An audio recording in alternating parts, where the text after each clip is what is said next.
नमस्कार। जोहार। आप देख रहे हैं झारखंड स्वतंत्र खबर। हमारे साथ सामाजिक कार्यकर्ता बुद्धिजीवी आर्यन लेडी दईम बारला है। हम लोग बात करेंगे कि एक तरफ जो 1975 का आपातकाल था उसके लेकर के लोग चर्चा कर रहे हैं, तो दूसरी तरफ अमृतकाल का भी लोग चर्चा कर रहे हैं। तो हम दीदी से जानेंगे कि आपातकाल और अमृतकाल जो दोनों हैं उसको कैसे देखते हैं। उस समय जो 1975 में आपातकाल लगा था और अभी का अमृतकाल का, तो दीदी से जानते हैं उस पर किस तरह का विचार रखते हैं। दीदी जोहार। जोहार। आपातकाल और अमृतकाल दोनों इस समय चल रहा है। बड़ी बड़ी खबरें भी छपी 1975 में आपातकाल लगा था और अभी अमृतकाल का चल रहा है, तो क्या इस पर प्रतिक्रिया देंगे?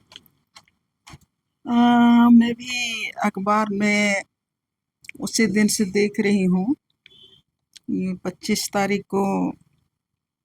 ये अखबारों में पूरा अखबार रंगा हुआ है कि देश में 1971 में आपातकाल लागू किया गया और इसमें देश की तत्कालीन प्रधानमंत्री इंदिरा गांधी जी वो आपातकाल को लागू की थी। ये इसको पूरा पेज में पढ़ने का कोशिश की और उसके बाद जो आपातकाल और अमृतकाल, तो इसमें भी मतलब जो आप सवाल कर रहे हैं, आपातकाल तो समझ में आया और तब मैं अमृतकाल को भी समझने की मैं कोशिश करने लगी। लेकिन इसी बीच में जो मतलब एक प्रभात खबर में ही एक रिपोर्ट आया, उसमें वर्तमान झारखंड का जो इंडिया गठबंधन है उसका जो गठबंधन के जो घटक दल हैं, झारखंड मुक्ति मोर्चा महासचिव का बयान मैं पढ़ रही थी। एक तरफ आपातकाल के बारे में 25 तारीख को पूरा अखबारों में बहुत बड़े बड़े नेताओं का, बहुत बड़े बड़े शुभचिंतकों का, पत्रकारों का, साहित्यकारों का, सबका बयान मैं पढ़ रही थी और मन में आ रहा था आपातकाल जो लागू हुआ उसको लेके जो देशव्यापी आंदोलन चला, उस देशव्यापी आंदोलन में जो आपका छात्र आंदोलन चला, जयप्रकाश नारायण के नेतृत्व में पूरा देश में जो छात्र आंदोलन चला आपका इमरजेंसी के खिलाफ में, उसने पूरे देश में आज की तारीख में, हम लोग तो उस समय छोटे थे, नहीं पता था कि आपातकाल अभी है, लेकिन जब होश संभाले तो झारखंड में जितने भी पत्रकारों से मिले, पहला तो हमारा आदिवासी समाज का जल जंगल जमीन बचाते हुए पत्रकारों के साथ ही हमारी पहली मुलाकात हुई, जिसमें आपका वरिष्ठ पत्रकार फैसल अनुराग जी हुए, या तो आपका श्रीनिवास जी हुए, या तो आपका नाम हम भूल जा रहे हैं, मधुकर जी हुए, या तो आपका ये प्रभात खबर के संपादक हरिवंश जी जो थे, या तो हरिनारायण सिंह जी जो लोग थे, सारे लोग मैंने ये चर्चा करते थे। और सिविल सोसाइटी के तरफ से घनश्याम, मधुपुर के घनश्याम जी वगैरह जो लोग थे, हमेशा वो लोग आपस में चर्चा करते थे कि हम लोगों ने आपातकाल में ऐसा आंदोलन किया, वैसा आंदोलन किया, अंडरग्राउंड आंदोलन भी हम लोगों ने किया, छिप के अखबार भी हम लोगों ने बांटा, कोई बोलता है छिप के अखबार भी, मैंने प्रेस भी चला। तो मैं उन लोगों को देख के मुझको उस समय से लगता था कि अरे ये जो आपातकाल का जो आंदोलन था, उन्होंने तो बड़ा बड़ा नेताओं को पैदा किया, बड़ा बड़ा नेताओं को पैदा किया। सब कोई बोलते थे कि हम इतना दिन जेल में थे, हम यहाँ से यहाँ भाग गए, वहां से वहां भाग गए। तो वो मैं उन लोगों के मुंह से ही सुनते रही। तब मैं सोचती थी कि हाँ, ये मैंने आंदोलन, जिधर आप जाइएगा, दिल्ली जाइएगा तो वहां पे भी जेपी मूवमेंट के लोग, बिहार जाइएगा तो जेपी मूवमेंट से उभरा हुआ नेता, आप गुजरात जाइएगा तो जेपी मूवमेंट का उभरा हुआ नेता, जहां पर भी आप जाइएगा तो सब जगह एक ही चर्चा कि हम लोग जेपी मूवमेंट में, हम लोग जेपी आंदोलन का हम लोग उपज है। तब मैं तो खुश हो जाती थी कि मैंने इतने बड़े बड़े लोग जेपी आंदोलन में थे, और आज की तारीख में अब 10-12 साल से लगातार मैं सोचते रही और लोगों को मैं बोलती भी रही और मैं विश्लेषण भी करने की कोशिश करते रही कि जेपी आंदोलन में आपका जेएनयू से निकला हुआ विद्यार्थी भी जेपी आंदोलन में था। हर मतलब जितना भी आपका नामी नामी यूनिवर्सिटी है, सब जेपी आंदोलन में लोग मतलब आए, और ये इमरजेंसी लागू करने के बाद अभिव्यक्ति की आजादी को, संविधान की बात को लेके लोग आए। और आप देखेंगे विश्लेषण मैं करने लगी कि नहीं, जेपी आंदोलन तो नीतीश कुमार को भी पैदा किया,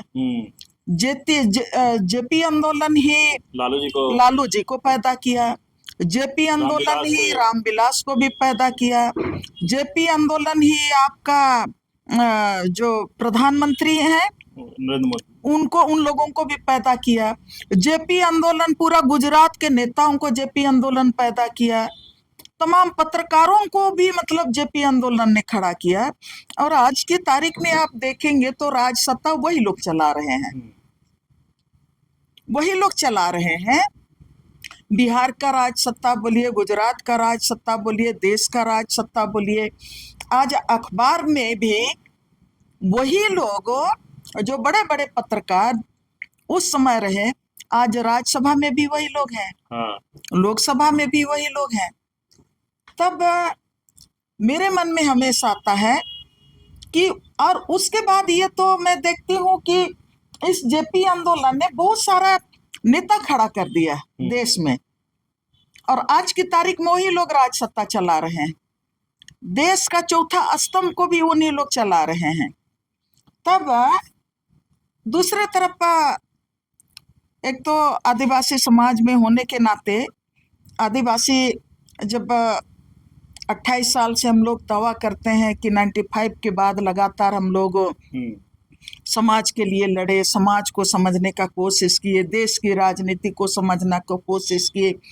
तब बार बार मैं भी इस चीज को मैं देखती हूँ कि 1971 में अगर इमरजेंसी लागू हुआ और उस समय मतलब इतना हाहाकार मचा, इतना मतलब बहुत सारा, कोई बोलता है लोकतंत्र की हत्या हुई, हर तरह से उसको नाम दिया जाता है, लेकिन मैं देखने के बाद मैं कोशिश करती हूँ कि आदिवासी समाज को लेके, दलित समाज के अधिकारों को लेके, और ये किसान समुदाय को लेके और अल्पसंख्यक समुदाय को भी लेके मैंने विश्लेषण करने की कोशिश करती हूँ कि हमारा झारखंड की बात करेंगे तो झारखंड में 1908 में सीएनटी एक्ट बना, और 1908 में सीएनटी एक्ट बना, और जो आदिवासियों को जो अधिकार दिया, जिसको आज हम सुरक्षा कवच की बात करते हैं, और उसके साथ ही अब सीएनटी एक्ट है जो हम लोगों का आदिवासियों का जमीन जंगल का संबंधी, हमारा भाषा संस्कृति, हमारा अस्तित्व का सुरक्षा कवच है। सबको इसको मानते हैं, 1908 को, हमारा सीएनटी एक्ट को, एसपीटी एक्ट को सब कोई मानते हैं, सब कोई 5वीं अनुसूची को मानते हैं, सब कोई 5वीं अनुसूची को मानते हैं, और 5वीं अनुसूची और 6ठी अनुसूची में आदिवासियों को बड़ा बड़ा अधिकार दिया, ये भी सारे लोग हम लोग मानते हैं। और तब मैं सोचती हूँ कि ये जो आदिवासी एट्रोसिटी एक्ट है, आदिवासियों के ऊपर में जो जुल्म हो रहा है उसको लेके जो आदिवासी एट्रोसिटी एक्ट बना, वो भी आदिवासियों को संरक्षण देने के लिए हुआ। 1971 के बाद हम देखेंगे जो हमारा मैंने 1908 में जो बना CNT एक्ट, हम उसको, वो हमारा सुरक्षा कोष के रूप में आज भी है। थोड़ा बहुत उसमें संशोधन जरूर हुआ है, हर राज्य सत्ता उसको करता है, और समय के साथ संविधान में संशोधन हुआ है, लेकिन उस तरह से संशोधन नहीं हुआ जिस तरह से हमारा CNT एक्ट को खत्म करने का जो मैंने प्रक्रिया चलाने का जो था, उस तरह से हमारा CNT एक्ट को खत्म नहीं किया गया, हमारा SPT एक्ट को खत्म नहीं किया गया। आदिवासी एट्रोसिटी एक्ट, जो आदिवासियों को मैंने हर तरह के क्राइम से सुरक्षित रखने के लिए जो एट्रोसिटी एक्ट था, वो खत्म नहीं किया गया। और उसके साथ ही आप देखेंगे 71 के बाद 96 आता है, और 24 दिसंबर 1996 में पूरे देश के आदिवासियों के लिए ये 73 अमेंडमेंट आता है, और 5वें अनुसूची क्षेत्र में आदिवासियों को स्वशासन देने के लिए वो तत्कालीन सरकार उस समय आपका भूरिया कमेटी बना के, अब भूरिया समिति ने जो रिपोर्ट मैंने पेश किया 96 में, और उसी के आधार पर आदिवासियों को उनका मैंने ट्रेडिशनल राइट्स, उनका रूढ़िजन्य, उनका जो जंगल पर अधिकार है, जमीन पर अधिकार है, भाषा और संस्कृति के साथ उनका अधिकार है, जो आदिवासी समाज का मैंने सामूहिकता का जो अपना समाज है उनको, और हमारा जो खतियानी राइट्स है, जो हमारा CNT एक्ट पर राइट्स है, खतियान पार्ट 2 पर राइट्स है, हमारा 5वें अनुसूची में जो राइट्स है, उसको समर्थन करते हुए 1996 में ये हमको 23 गांव को, ग्राम सभा को ये 23 अधिकार दिया गया। और उस 23 अधिकार में बार बार हम लोग बताते हैं कि जमीन अधिग्रहण करने देंगे नहीं करने देंगे, वो गांव सभा की इच्छा पर निर्भर करेगा। और गांव में कौन सा प्रोजेक्ट चलेगा नहीं चलेगा, कौन सा प्रोजेक्ट को लागू करना चाहिए नहीं लागू करना चाहिए, वो गांव ग्राम सभा तय करेगा। और उसके साथ ही गांव का माइनर मिनरल्स होगा, गांव वालों के हाथ में रहेगा, माइनर फॉरेस्ट प्रोड्यूस होगा, गांव के हाथ में रहेगा, गांव का जो बाजार होगा वो व्यवस्था गांव वाले लोग संचालित करेंगे, गांव का मार्केट गांव वाले लोग संचालित करेंगे। और गांव का जो उनका गांव क्षेत्र में जितने भी सिविल सोसाइटियां होंगी या तो सरकार के तरफ से विकास योजनाएं चलेंगी, उसका सोशल ऑडिट और उनका जो मैंने पैसे का हिसाब किताब का भी वो, उस पर भी निगरानी ग्राम सभा करेगा। ये तो बड़ा बड़ा अधिकार हमको 19 मैंने ये जो अभी जो आपने कहा कि अमृतकाल और ये आपातकाल, तो हम कहेंगे कि ये जो आपातकाल लागू होने के बाद 1971 के बाद हमको ये कानून मिला। और उसके साथ ही अब ये जो 1996 कानून हम लोगों को मिला आदिवासियों को, और उसके साथ ही हम लोगों को फॉरेस्ट राइट एक्ट में के तहत में हम लोगों को ये भी मिला कि पूरे गांव के क्षेत्र में जो हमारा खतियान पार्ट 2 में या तो CNT एक्ट के भीतर में जो चीजें हैं, जो अधिकार हमारा है, उसी के आधार पर फॉरेस्ट राइट एक्ट में भी कहा गया कि रेवेन्यू विलेज के अंदर में जितने भी आपका संपदा है, आपका जंगल है, जमीन है, नदी है, नाला है, सब पर ग्राम सभा का अधिकार होगा। ये तो हम लोगों का अधिकार हम लोगों को मिला। और इसी के तहत हम लोगों को राइट टू इंफॉर्मेशन, भ्रष्टाचार को खत्म करने के लिए, रोकने के लिए, हमारा जो हमारे नाम पर कितना मने योजनाएं चल रही हैं, कितने की योजनाएं हैं, उस योजनाओं का कार्यान्वयन कैसे हो रहा है, ये तमाम जानकारी लेने के लिए ये राइट टू इंफॉर्मेशन 1971 के बाद हम लोगों को मिला। और उसके साथ ही हम लोगों को नरेगा के तहत में, जहां पर पलायन को रोकने के लिए ये कानून बना कि वो नरेगा को रोक माने 100 दिन का रोजगार गांव में ही दिया जाए, और जिनको रोजगार नहीं मिलेगा उनको मतलब आपका 50 दिन का बेरोजगारी भत्ता गांव वालों को दिया जाएगा। ये भी उसी समय से हम लोगों को ये कानून मिला। और उसी दरमियान मैं ये कहना चाहूंगी कि हम लोग तो लगातार जमीन जंगल का आंदोलन करते रहे हैं, लगातार हम लोग जमीन बचाने का आंदोलन करते रहते हैं। जितना भी जमीन है हम लोग बचाने का काम किया। हम लोग लगातार 38 साल से 28 साल से 29 साल से हम लोग यही काम कर रहे हैं, लेकिन हम लोगों के ऊपर में उस तरह का देशद्रोह का केस नहीं लगा। उस तरह से हम लोगों को देशद्रोही हम लोगों को करार नहीं दिया गया। और उस तरह से हम लोगों को मैं ये कहना चाहूंगी कि हम लोग अर्बन नक्सलाइट के नाम पर हम लोग नहीं जानते थे कि ये जो पढ़े लिखे लोग हैं ये अर्बन नक्सलाइट हैं, ये हम लोग नहीं सुनते थे। तो ये जो आपने जो सवाल किया अमृत काल क्या था, तो हम लोग तो अमृत मतलब क्या, जो जीवन दायिनी होता है उसको हम लोग अमृत का मानते हैं। और अमृत देने वाले लोग हम लोगों का जो अंग्रेजों के खिलाफ में जब देश की आजादी के लिए जितने भी जाति और समुदाय के लोग देश को आजाद दिलाने के लिए जितने भी लोग शहीद हुए, जितने भी लोग संघर्ष किए, वो हमारे शहीद लोग उस अमृत काल को लाए। और वो अमृत काल को लाने में हमारा ये जो झारखंड में सिद्धू कान्हू चांद भैरव बिरसा मुंडा वीर बुद्धू भगत, हमारा तिलंगा खड़िया, हमारा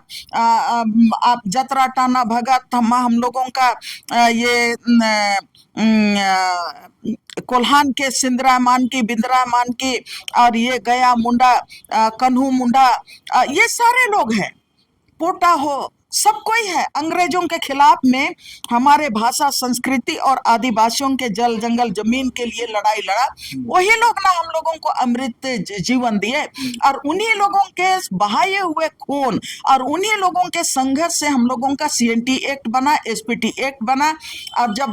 भारत का संविधान बना तो हम लोगों को 5वीं अनुसूची का अधिकार भी मिला और हम लोगों को 6ठी अनुसूची का भी अधिकार मिला। और ये जब हम कहेंगे तो हम लोगों लगातार उसको लेके हम लोग संघर्ष कर रहे हैं। और मैं ये जो बात बोली कि चाहे कोयलकारों की लड़ाई हो, नेतरहाट फील्ड फायरिंग रेंज के खिलाफ की लड़ाई हो, या तो तमाम जो लड़ाइयाँ राज बनने के बाद हम लोग जितना भी लड़ाई विस्थापन के खिलाफ लड़े, हम लोग इसी अधिकार के साथ हम लोग लड़े। CNT एक्ट को अपना आधार बना के, SPT एक्ट को आधार बना के, 5वीं अनुसूची को आधार बना के, पेशा कानून जो हमारा 24 दिसंबर 1996 को जो 23 हम लोगों को जो अधिकार दिया, उसी को आधार बना के हम लोग लड़ते रहे। अपना जंगल, अपना जमीन, अपना पर्यावरण, अपना खेत हम लोग बचाते रहे, आदिवासी समाज को हम लोग बचाते रहे। अभी जो सवाल जो आपने किया कि अभी पूरा देश में चल रहा है अमृत काल वर्सेस आपका आपातकाल, तो मैं ये जो आपातकाल में वही मैं बोले कि बड़े बड़े नेताओं को मैंने जन्म दिया, और उसके बाद भी तमाम पूरे देश के आदिवासियों का, मूलवासियों का, किसानों का, उनके जो अधिकार है वो तो हम लोगों को उसी तरह से हम लोग एंजॉय करते रहे। लेकिन 2014 के बाद की बात करेंगे, 2014 के बाद हम लोगों ने, मैं पहले ही कही कि हम लोग लंबे समय से हम लोग जल जंगल जमीन बचाने का लड़ाई लड़ रहे हैं। पहली बार हम लोगों ने मतलब जब कोयलकारों में फायरिंग हुआ था, इसमें मैं बार बार कहती हूँ कि भारतीय जनता पार्टी की सरकार आई मैंने सत्ता में 2001 में, तब उस समय फायरिंग हुआ। तब मैंने जो हम लोगों के ऊपर में भी केस किए मैंने सरकार के तरफ से, उस समय बाबूलाल मरांडी की सरकार थी, हम लोगों के जन आंदोलन पे भी केस हुआ। तब मैंने इंडियन पेनल कोड मैंने IPC का किताब, मैंने मोटा किताब लिया, इसलिए कि उन धाराओं को मुझको समझना था जो हम लोगों के ऊपर में केस हुआ था, मुकदमा हुआ था। इसलिए कि उस समय कोर्ट कचहरी में जाती थी, फाइल लेके जाती थी वकीलों के पास में, तब मुझको समझ में आया कि हाँ, तब उस समय के बाद से लगातार हम लोग आज तक की बात करेंगे तो उस समय भी हम लोगों के ऊपर में देशद्रोह का केस नहीं हुआ। लेकिन बाद में इतने सालों के बाद 2016 में जब देखे, 16-17 में जब देखे, यहाँ पर केंद्र में आई नरेंद्र मोदी की सरकार 2014 में, और उसके बाद हमारा झारखंड में उस समय भारतीय जनता पार्टी की सरकार थी, आपका रघुवर दास की सरकार थी। तब यहाँ पर जो पत्थलगड़ी आंदोलन किए, उन लोगों को किस तरह से वहां पर 10,000 लोगों के ऊपर में देशद्रोह का केस हुआ। उसमें 6 गांव, टोटल 6 गांव के ऊपर में देशद्रोह का केस हुआ। और 250 जो माने ग्राम प्रधान थे उन लोगों के ऊपर में देशद्रोह का केस हुआ। और उसके साथ ही पूरे देश में 16 लोग, जो ऐसे लोग जो सामाजिक कार्यकर्ता थे, जो माने लेखक थे, साहित्यकार थे, जो यूनिवर्सिटी में पढ़ाने वाले थे, जिसमें कि फादर स्टैन स्वामी भी थे। और उन लोगों के ऊपर में किस तरह से नक्सल, अर्बन नक्सलाइट करार करके उन लोगों को भीमा कोरेगांव में जोड़ते हुए उन लोगों को तलोजा जेल में उन लोगों को रखा, जहां पर हमारे फादर स्टैन स्वामी की भी मौत हो गई। तो ये 2014 के बाद हम लोगों ने ये देखा। तो ये जो आपातकाल और उसके साथ है 2016 में अचानक ही हम लोगों को ये समझ में आया कि अब हम लोगों का पहले का जो हम लोगों का जब रूढ़िजन्य की बात करते हैं, हमारा खतियान को खत्म करने के लिए, हमारा जो CNT एक्ट का जो अधिकार है उनको खत्म करने के लिए, और वो जो तमाम हमारे जो मैनुअली जो काम काज होते थे उन तमाम चीजों को खत्म करते हुए, और जिस तरह से रघुवर दास ने रातों रात 2016 को उन्होंने मैंने ये अचानक से कानून में बिना संशोधन किए, यहाँ आपका इसमें कैबिनेट में बिना बहस किए उन्होंने वो भूमि बैंक बनाया। और जो भूमि बैंक बनाया, और उस भूमि बैंक में यहाँ पर आपको मैं बता देना चाहती हूँ कि अचानक से जब ये भूमि बैंक बना, तब इस भूमि बैंक में झारखंड में पहले तो बोला कि 2016 और 17 में बोला, यहाँ पर बड़े बड़े मैंने कंपनियों को बुला के, पूंजीपतियों को बुला के उन्होंने ये हाथी उड़ाया। दैट मीन्स उन्होंने ये बात कहने का कोशिश किया कि जो पॉसिबल संभव नहीं है उसको हम असंभव करेंगे। मतलब आपने आपातकाल की का वहां पर आपने सिंबल लेके आया, जो असंभव है उसको हम असंभव करके दिखाया। हाथी आपने उड़ाया और 11,000 पूंजीपतियों को आपने यहाँ पर खेलगांव में बुलाया और बोला कि 22 लाख एकड़ हमारे झारखंड में जमीन है, जहां पर हम भूमि बैंक बना के रखे हैं। जो भी जब भी चाहेगा और बिना देरी के, हमको गांव से इजाजत की जरूरत नहीं है, ग्राम सभा से इजाजत की जरूरत नहीं है, बिना विलंब किए आप जहां पर भी आपको जमीन लेना चाहते हो, हम सिंगल विंडो सिस्टम के द्वारा आपको हम जमीन अधिग्रहण कर रहे हैं। अब उसका रिजल्ट क्या हुआ? उसका रिजल्ट ये हुआ कि हमने आरटीआई डाला, खूंटी जिला में भी आरटीआई डाला। मैंने पूरा जो झारखंड सरकार का मैंने www.झारभूमि.inc है ना, वहां से मैं पूरा खंगाल के निकाला और उसमें से आपका भूमि बैंक के नाम पर आपका सिमडेगा जिला में जो चिन्हित किया है प्लॉट जिसमें कि गरमजरू आम, गरमजरू खास, जंगल झाड़ी, सरना, मसना, गिरजा घर, मंदिर, मस्जिद, सभी नदी नाला सब शामिल है। ऐसा जो जमीन है उनको जो चिन्हित किया वो 1,13,775 प्लॉट हैं। 1,13,775 प्लॉट हैं और जिसका रकबा है आपका 3,58,480 एकड़ है। ये तो हमारा 5वां अनुसूचित क्षेत्र में था और ये 5वां अनुसूचित क्षेत्र CNT एक्ट का क्षेत्र है और वहां पर ग्राम सभा है। तो आपने किस ग्राम सभा को आपने पूछा और आपने इन 1,13,775 प्लॉट को आपने चिन्हित करके जिसका जो रकबा है 3,58,480 एकड़ जमीन को आपने भूमि बैंक में डाल दिया। किनके आदेश से? तो आपने तो ये तो बड़ा आपातकाल लेके आया। यदि इसे बीजेपी जो है या आपातकाल की आलोचना करने वाली भाजपा सरकार क्या अब खुद उसी रास्ते पर नहीं चल रही है? संस्थानों को कमजोर करना, चुनाव आयोग, न्यायपालिका, सांसद को नियंत्रित करना, उसी रास्ते पर तो नहीं है? आप जो सवाल कर रहे हैं आप जेन्युइन सवाल कर रहे हैं और सबसे बड़ा सवाल कर रहे हैं। आपने कहा कि भारतीय जनता पार्टी क्या उसी आपातकाल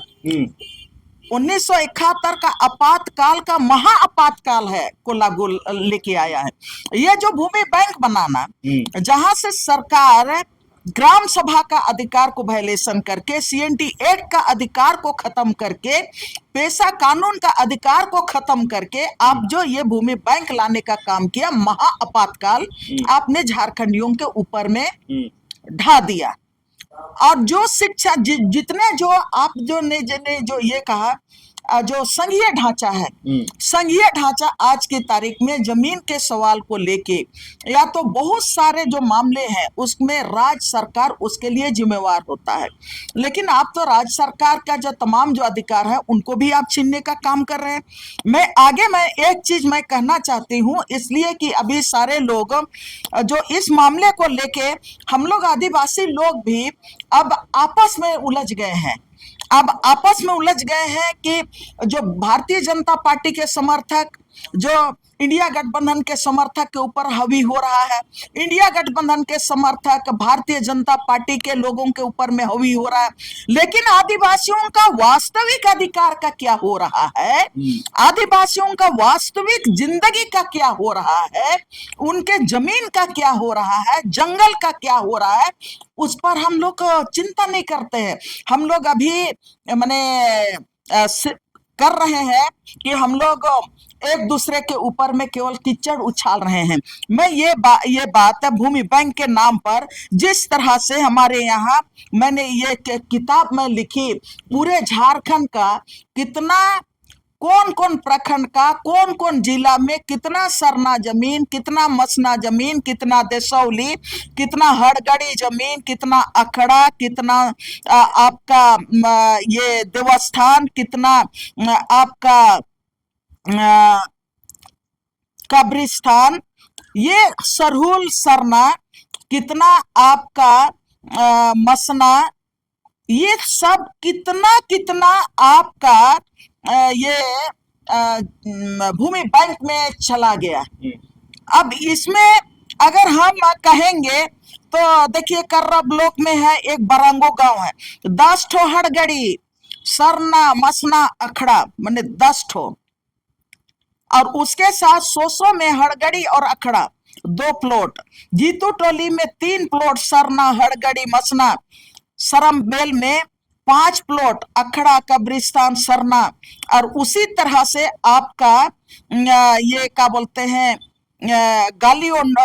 गालीओंडोर में 16 ठो सरना, मसना, अखड़ा, 15 में 3 ठो प्लॉट, अखड़ा, सरना, मसना, बरंगो में मैं पहले पढ़ दी, डुफू में आपका देवस्थान, कब्रिस्तान, सरुल स्थान, और गुनगुनिया में 7 ठो देसौली, सरना, मसना, अखड़ा, डुमरगाड़ी में 6 ठो प्लॉट, सरना, मसना, अखड़ा, सेताहारू में 5 ठो सरना, मसना, अखड़ा। ये सब भूमि बैंक में, मैं तो एक जगह का ये सिर्फ नमूना के लिए पढ़ दे रहे हैं, यहाँ तो हजारों हजार आपका भूमि बैंक में चला गया। तो ये आपातकाल नहीं है तो फिर क्या है? आप तो हमारा CNT एक्ट को भी आपने किनारे कर दिया, SPT एक्ट को भी किनारे कर दिया, आपने 5वीं अनुसूची को भी किनारे कर दिया, और उसके साथ ही आप देखिए 2014 में आपने यहाँ पर पहले अल्पसंख्यकों के ऊपर में आपने हमला किया, और यहाँ पर जितने भी मिशनरीज, पहले तो आपने मॉब लिंचिंग चलाया, मॉब लिंचिंग में यहाँ पर कितने अल्पसंख्यक लोगों को गाय लेके जा रहा है तो उनका आपने लिंचिंग करा दिया, जो आपका हल जोतने के लिए बैल खरीद के ला रहा है बाजार से उनका लिंचिंग करा दिया। आपने हर चीज जहां पर बैल दिखता था आपने सारे लोगों को, अल्पसंख्यकों के ऊपर में दर्जनों आपने मॉब लिंचिंग करा दिया। और झारखंड में कई ऐसे, माने झारखंड कृषि प्रधान देश है, जब हम आपातकाल की बात कर रहे हैं तो झारखंड कृषि प्रधान देश है, और कृषि प्रधान देश होने के नाते सबके घर में भैंस होना है, बैल होना है, बकरी होना है, और ये आपका बकरी के साथ आपका सुअर भी पालते हैं, बत्तख भी पालते हैं, आपका मुर्गी भी, चेंगना भी, सारा लोग पालता है। और बिना भैंस से, बिना गाय से हल कैसे जोतेगा? ये मॉब लिंचिंग के दरमियान 2016-17 में क्या हुआ, झारखंड के बहुत सारे बाजार जहां से हमारे किसान बैल खरीदते थे हल जोतने के लिए, जहां से हमारे किसान बैल बकरी खरीद के अपना माने कृषि को आगे बढ़ाता था, बहुत सारे बाजार बंद हो गए, बहुत सारे बाजार बंद हो गए। अब उनका जो कृषि अर्थव्यवस्था है, कृषि अर्थव्यवस्था को आपने पंगु बनाने का काम किया। ये आप आरोप लगाते हुए कि जहां गाय और बैल की बात होती है तो यहाँ पर गौ रक्षा वाले लोग खड़ा हो जाते हैं, गौ रक्षा के नाम पर मतलब बोलते हैं कि नहीं ये लोग मतलब देशद्रोही है और ये लोग मतलब क्या बोलते हैं गौ हत्या करने वाले लोग हैं। आपने तो यहाँ का कृषि अर्थव्यवस्था पर भी हमला किया, तो क्या ये आपातकाल नहीं है? और उसके साथ ही जितने भी क्रिश्चियन मिशनरी इस जो संस्थाएं थी, स्कूल चलाते थे, कॉलेज चलाते थे, संस्थाएं चलाते थे, अस्पताल चलाते थे, आप तो तमाम जो यहाँ पर करीबी 200-300 अल्पसंख्यकों के ये क्या बोलते हैं जो संस्थाएं हैं उनका आपने FCRA रद्द कर दिया, उसको आपने फ्रीज कर दिया। तो आपने आपातकाल तो आप यहीं पर लाए, आप यहीं पर लाए और आपने सारे लोगों के ऊपर में आपने इल्जाम लगाना शुरू कर दिया। और उसके साथ ही मैं ये भी कहना चाहूंगी कि आज जब पूरा झारखंड में आपने डिजिटलाइजेशन प्रोग्राम चलाया तो पूरा गांव का जमीन आपने भूमि बैंक में डाल के तमाम गांव का जमीन छिना रहा है, पूरे गांव का जंगल छिना रहा है, पूरा क्षेत्र में आप देखिएगा बड़ा वहां पर घेराबंदी हो रहा है। आखिर ये आपातकाल किसने लाया? ये CNT एक्ट को खत्म करके ये आपातकाल की स्थिति किसने वहां पर लेके आया? यह सबसे बड़ा सवाल है। और इसके साथ ही मैं ये भी कहना चाहती हूँ, देश में जब ये कह रहा है कि मैंने सरकार ने जो जारी किया उसमें कहता है, यहाँ पर जो हमारे JMM के महासचिव का जो मैं बयान देख रही थी, इसमें बोलता है कि गृह मंत्रालय के तरफ से सभी राज्यों को चिट्ठी जारी किया गया है और उनको कहा जा रहा है, सभी देशों को, सभी राज्यों को निर्देश दिया गया है कि 3 फेज में देश को आपातकाल के 50 साल को याद करना है और 50 साल के याद को याद करते हुए संविधान की जानकारी देना है। अरे भारतीय जनता पार्टी का सरकार तो संविधान को भी खत्म कर दिया, संविधान पर दिन रात हमला कर रहा है। अभिव्यक्ति की आजादी जो संविधान ने दिया है, वो अभिव्यक्ति के जो नागरिक जो हम लोगों के लिए अभिव्यक्ति की आजादी, धर्म मानने की आजादी है, जो आपका संविधान के आपका 25 से 28 से आपका सेक्शन में है, उसमें आज की तारीख में आप तो धर्म मानने की आजादी खत्म कर दे रहे हैं। आज की तारीख में आप संस्थाओं को चलाने की आजादी खत्म कर दे रहे हैं, आज लिखने की आजादी खत्म कर दे रहे हैं, बोलने की आजादी खत्म कर दे रहे हैं। आज अगर आपके खिलाफ में कोई बोलेगा तो उसके खिलाफ में आप CBI, ED और क्या क्या करके आप उनको पूरी तरह से आप उनको आरोप उन पर गठित करके आप उनको जेल में भेजने का आप काम कर रहे हैं। वो आपके लिए अर्बन नक्सलाइट हो सकता है, वो आपके लिए सबसे बड़ा भ्रष्टाचारी हो सकता है। तो ये तो आपने इस तरह का आपातकाल लेके आया है, और जब इस तरह का आपातकाल लेके आया है तब आप ये कहता है कि संविधान को याद कराने के लिए। मैं ये भी कहना चाहती हूं कि जब ये नागरिक अधिकार की बात है तो नागरिक अधिकार में आपका 15 से 17 में 18 में देखिए आप क्या खाएंगे वो आपका चॉइस है, आप क्या पिएंगे वो आपका चॉइस है, आप कौन सा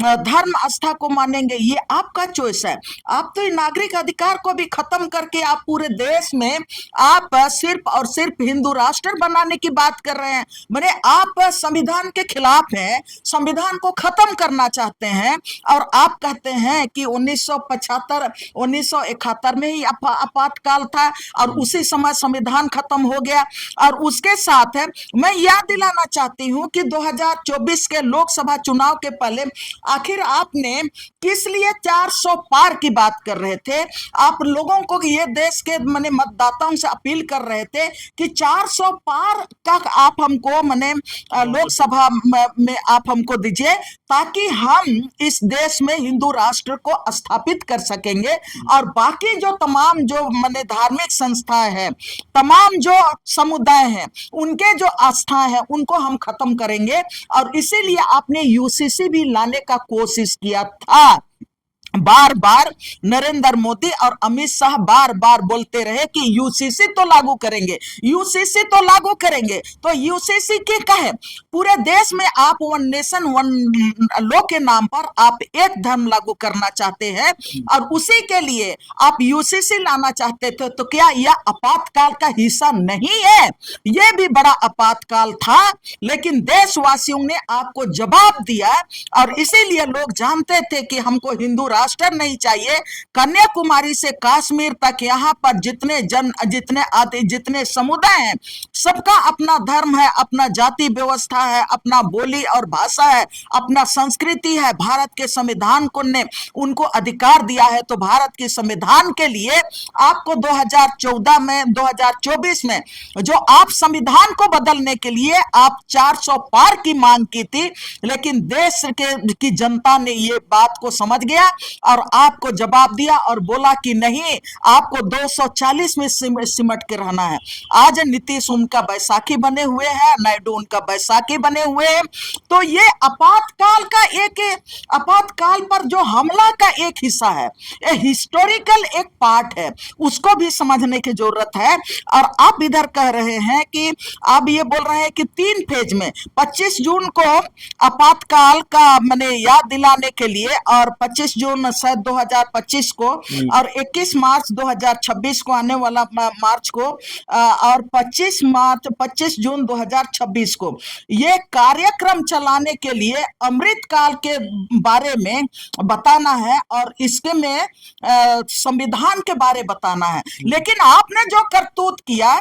उस करतूत पर बोलना नहीं है। और उसी बीच में आप देखेंगे आपातकाल की आप बात करते हैं और अमृतकाल की बात करते हैं। तो आपके राजकाल में 2011 साल में पहली बार आपने 2016 में अक्टूबर महीना में नोटबंदी लाया और पूरे जितना अर्थव्यवस्था था उसको अपने ध्वस्त करने का काम किया। छोटे छोटे जितने भी बिजनेसमैन थे आज पूरी तरह से ठप हो गए। मझूले जो बिजनेसमैन थे उनका मझूला बिजनेसमैन भी ठप हो गया। आप ये आपातकाल आप किससे पूछ के लाए? आप तो किसी से पूछा नहीं। आपने तो ये जो संघीय ढांचा में होता है बहस करने की जरूरत होती है, संसद में बात करने की जरूरत होती है। आपके पास इतना संसद थे तो आप उनके साथ बात करना चाहिए। रातों रात आपने व्हिप जारी कर दिया और आपने नोटबंदी कर दिया। तो ये आपातकाल नहीं है तो क्या है? और उसके साथ ही एक बड़ा सवाल ये भी है,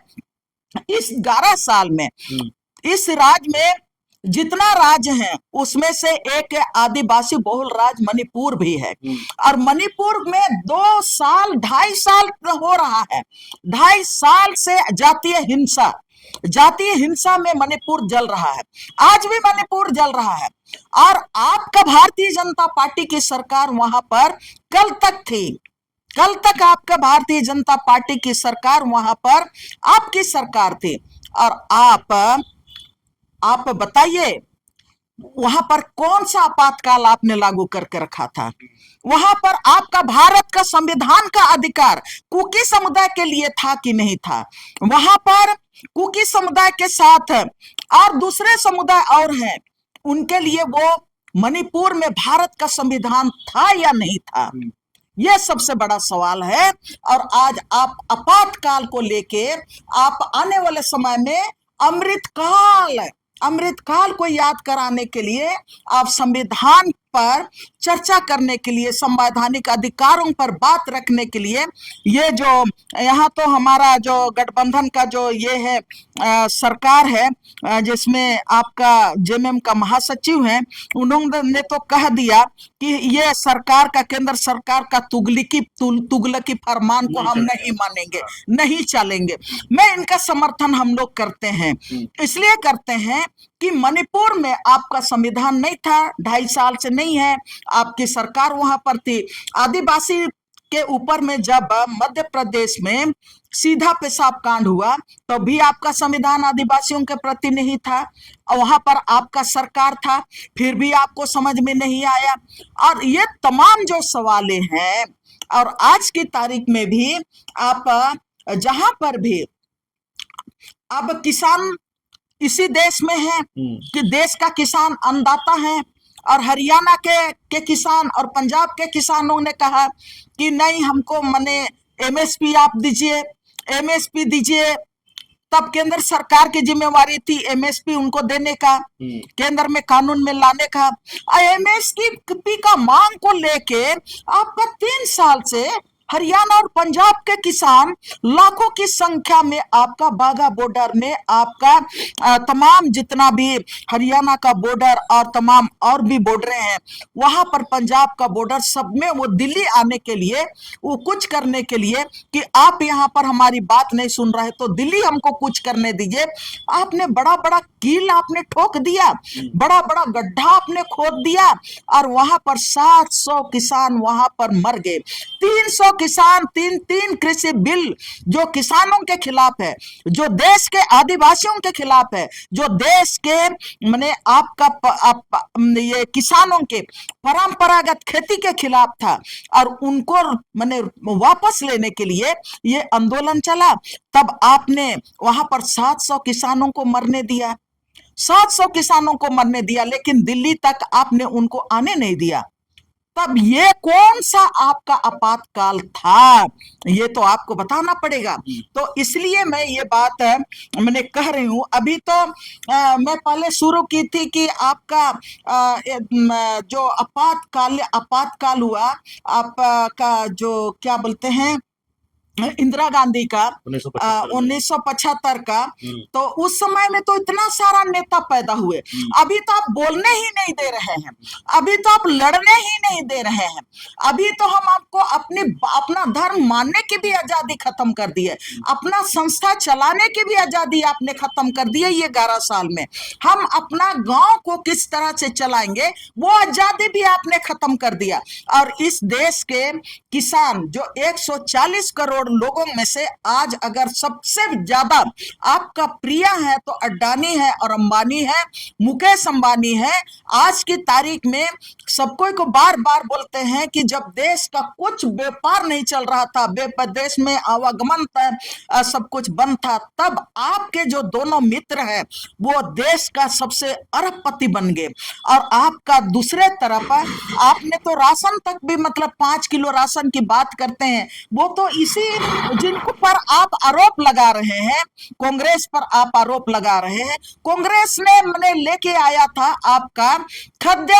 सुरक्षा कानून, खाद्य सुरक्षा कानून लेके आया था, तो आपकी मजबूरी थी कि जो भी सरकारें इस देश में आएंगे 5 किलो का अनाज सब कोई को देना ही देना था, इसलिए कि खाद्य सुरक्षा कानून यही कांग्रेस का सरकार ने लेके आया था। तो मैं ये कहना चाहूंगी कि उस समय का जो आपातकाल था, उस समय तो नेता भी पैदा हुए, पत्रकार भी पैदा हुए, सब कुछ पैदा हुए, लेकिन मोदी का जो मैंने आघोषित मैंने आपातकाल जो 2014 से चल रहा है, ये देश को बर्बाद कर दे रहा। हाँ, ये बात मैं भूल रही थी। उस समय इस आपातकाल में आपने इंदिरा गांधी के जमाने से, जवाहरलाल नेहरू के जमाने से आज तक देश का राष्ट्रीय संपत्ति, रेल नहीं बिका था, बैंक नहीं बिका था, रोड नहीं बिका था, एयरपोर्ट नहीं बिका था, सड़कें नहीं बिकी थी, और बंदरगाह नहीं बिका था। आज तो सारा चीज आप बेच के सारा पूरा जो राष्ट्रीय संपत्ति है उनका मालिक अडानी और अंबानी को बना के आप अरबपति पर अरबपति बना रहे हैं। और देश की सरकार, मैं केंद्र सरकार की भी बात कर रही हूं और राज्य सरकार भी, देश की सरकार को पंगु बना रहे हैं। देश की सरकार के पास जितने भी जायदाद थे आप उनको बेचने का काम कर रहे हैं। आप उनको माने पीपी मोड में सारा चीज को आप बेच दे रहे हैं, और सिर्फ आपके लिए इस देश में 140 करोड़ की जनता में सिर्फ 2 व्यक्ति, अडानी अंबानी जैसे जो लोग हैं ना, वही आपके प्रिय हैं। बाकी जो आपके जनता है उनके हित और अधिकार और उनके मानव अधिकार की बात और उनका जो संवैधानिक अधिकार को आपने पूरी तरह से आप तहस नहस कर दे, जो संघीय ढांचा है उस संघीय ढांचा को आप बर्बाद करने का काम किए। तो आप ये 2000 मैंने 14 के बाद 11 साल में जो आपातकाल की स्थिति आपने जो लेके आया है, आज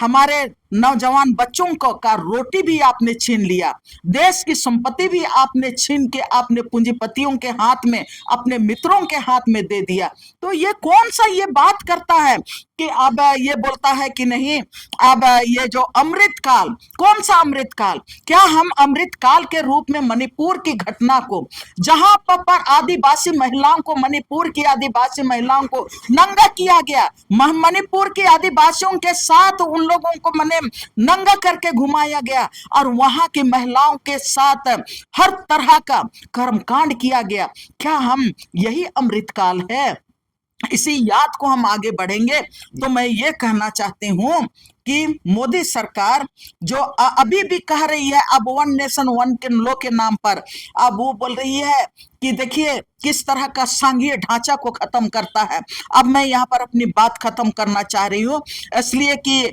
आप अभी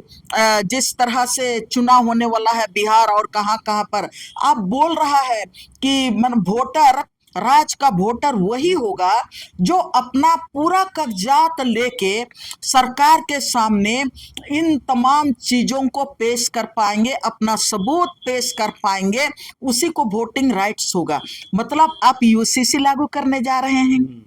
हाँ, अघोषित तरीके से आप यूसीसी लागू करने जा रहे हैं। और बार बार एक चीज मैं कहना चाहती हूँ, ये कौन सा अमृत काल की बात करवाना चाहता है? घुसपैठिए की बात करता है। और 11 साल में ना तो आप बंगाल के घुसपैठियों को बांग्लादेश से आप माने पश्चिम बंगाल के बॉर्डर में आप रोक सके, ना तो अंदर घुसते समय झारखंड के बॉर्डर में रोक सके, ना तो आप छत्तीसगढ़ के बॉर्डर में रोक सके। और आप ये जो डबल इंजन की सरकार है, 36 मैंने 53 इंच का सरकार की बात करते हैं, 56 इंच की सरकार की बात करते हैं, तो ये सबसे ताकतवर सरकार कैसे है जो आप आज की तारीख में रोजगार पर बात नहीं करना चाहते हैं, बेरोजगारी पर बात नहीं कर चाहते हैं, विस्थापन पलायन को रोकने की बात आप नहीं करना चाहते हैं, आप आदिवासियों के अधिकार की बात नहीं करना चाहते हैं, मूलवासियों के अधिकार की बात नहीं करना चाहते हैं, और आप ये भारत के संविधान जिसको बाबा साहब ने बनाया, और यहाँ के हमारा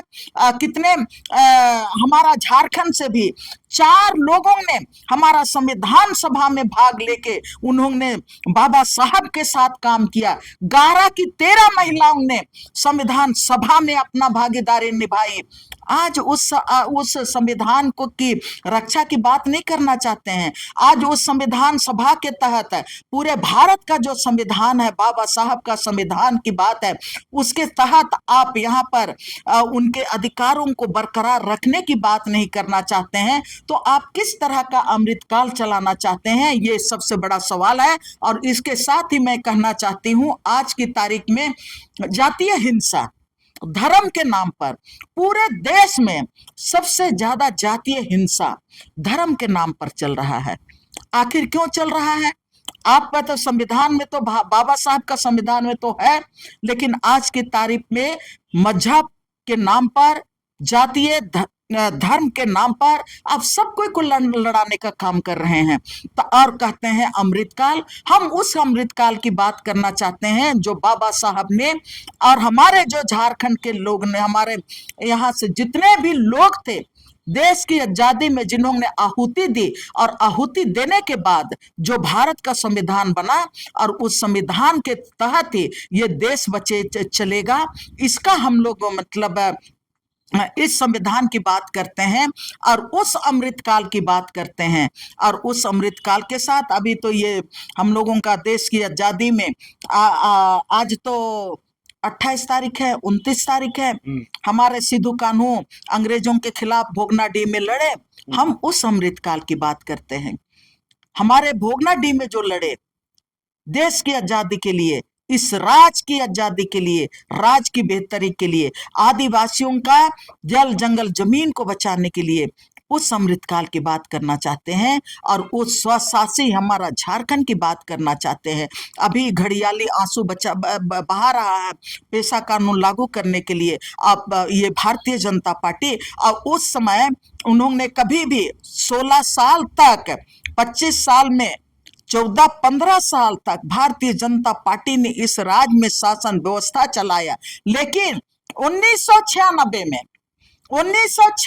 में जो पेशा कानून देश का पार्लियामेंट ने हमको दिया, हमारे ग्राम सभा को दिया, वो कानून को आप लागू करने में आपने कहीं पर भी एक शब्द भी नहीं कहा। उल्टे हम लोग बोलते रहे ग्राम सभा को ये अधिकार है, CNT एक्ट को ये अधिकार है, 5वीं अनुसूची में हमारा ये अधिकार है। आपने हम लोगों को देशद्रोह करार करते रहे, आपने हमारे लोगों को अर्बन नक्सलाइट के करार करते रहे। और अभी अमृतकाल की बात करते हैं तो ऐसा अमृतकाल नहीं, हमारा जो भारतीय संविधान का अमृतकाल है वो अमृतकाल के तहत हमारा CNT एक्ट है, हमारा SPT एक्ट, हमारा 5वीं अनुसूची, हमारा पेशा कानून के तहत जो हमारा आदिवासियों का है। और मैं आपके माध्यम से मैं इस अमृतकाल की जो दुहाई देने वाले हैं उनसे केंद्र सरकार से मैं कहना चाहती हूं कि आपके लोगों ने, आपकी सरकार ने जब यहाँ पर थी झारखंड में हमारा CNT एक्ट का उल्लंघन करके, 5वीं अनुसूची का उल्लंघन करके, पेशा कानून का उल्लंघन करके, उन्होंने हमारा खतियानी राइट्स का उल्लंघन करके, उन्होंने पूरे झारखंड में हमारा जल जंगल जमीन को, हमारा सरना मसना ससंदरी, हमारा सारा चीज को, एक एक प्लॉट को चुन चुन के भूमि बैंक में डाल दिया है और उसको ऑनलाइन बेचने का काम कर रहा है। हम केंद्र की सरकार से कहना चाहते हैं, चुनौती देना चाहते हैं, अगर आप अमृतकाल लाना चाहते हैं, हमको अमृतकाल का याद दिलाना चाहते हैं, तो बिरसा मुंडा ने जल जंगल जमीन बचाने की लड़ाई थी, सिद्धू कानू ने जल जंगल जमीन बचाने की लड़ाई लड़ी थी। आपसे हमको ये चैलेंज है कि आप दिशा निर्देश दीजिए सरकार को, कि राज्य सरकार को भी आपको दिशा देने का अधिकार है। आप जो यहाँ पर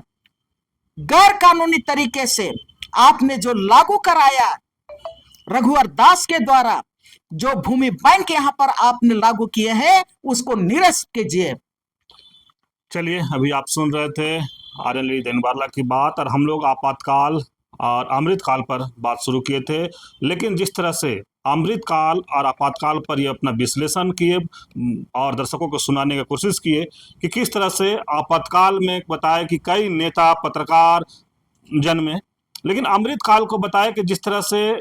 नोटबंदी आया और छोटे उद्योगपतियों, महिला उद्योगपतियों को खत्म कर दिया गया, और कहें कि अडानी को ही एक पूंजीपति, बड़ा पूंजीपति बनाया गया। तो करीब इस तरह से समझाने की कोशिश किए कि अगर बीजेपी के सरकार का जो 11 साल का है उनको भी दिखाए, और इंदिरा गांधी का 1975 का आपातकाल को ही बताए कि किस तरह से आपातकाल में नेता लोग जन्मे। चाहे बिहार की बात किए, झारखंड की बात,